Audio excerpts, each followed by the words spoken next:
Okay, this super short video will briefly review some of the points of how to write and punctuate dialogue correctly.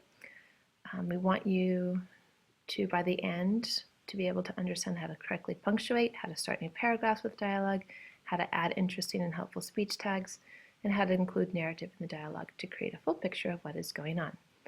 Remember to look for the pencil, write things down, all the different rules that will get covered, and other notes that are included, and pause as often as you need to. All right, I need to pause and read this to yourself right now. Yes, right now. Okay, now that you've read that, the question is, did you get it? Well, if it did make some sense, it's probably because you were able to kind of figure it out as a reader, but it took a lot of work. And you shouldn't have to work that hard to figure out what's going on. That's the writer's job. The writer needs to write the dialogue in such a way that the reader can understand who is saying what and what's going on. As we're going to review 6 rules for writing dialogue and apply them to that passage.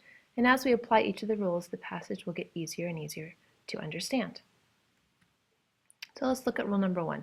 You always put quotation marks to show what is actually said out loud. Notice that you can tell where the beginning and ending of each thing said out loud is because of the beginning and ending quotation marks now. And things are going to start to make a little more in this dialogue. Okay, rule number 2. You want to have correct punctuation, capitals, and spacing. That is important. Even though we don't always speak in complete sentences, you still want to treat what a character says as if it were a complete sentence and to punctuate it and capitalize it, etc. properly. Okay, number 3. Always start a new paragraph when you change speakers. And of course, as with any new paragraph, you're going to indent. But the purpose of starting a new paragraph for each new speaker is that your readers get to understand more clearly when the speaker changes. And that's essential, otherwise your reader's going to get lost. Okay, rule number 4. Make sure that the reader can tell who is speaking. And you can use this by using what we call speech tags. This is where you say, he said, she said, or other words besides said that would be great. You will never have a period followed by a quotation mark in the middle of a sentence. Just a quick punctuation alert. Notice that you still use the period in the third line. So if you look here in the third line, there is a period right here. But that's because it's the end to one of the sentences, and the speaker is still continuing to speak. But if it's in the middle of the sentence, you don't put a period, you just put a comma. And you can see that here in the second one, to the movies, comma. Here, cinema 8, comma, quotation mark, and then here, comma, quotation mark. Okay, well, number 5.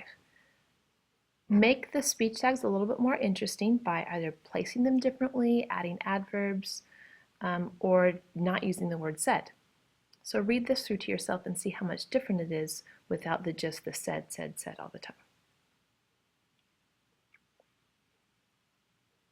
Okay, now keep in mind this doesn't mean you can't use said. It gets used all the time, but maybe you want to vary it just a little. Okay, rule number 6. There are times when it's helpful to include narrative sentences to show the reader a little bit more of what's going on, including the characters' concurrent acts, thoughts, and perceptions. In other words, what are they doing and thinking and feeling while they are saying these things? It really helps to fill out the whole picture of what is going on. So read it through one more time to yourself to kind of get a feel for where we are. Okay.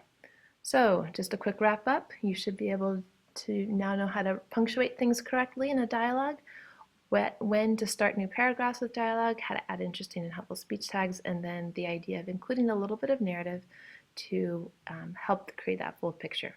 Don't forget to do a quick summary and hot question on your notes, and make sure that you get them submitted to Scooge before class. All right, that's all, folks.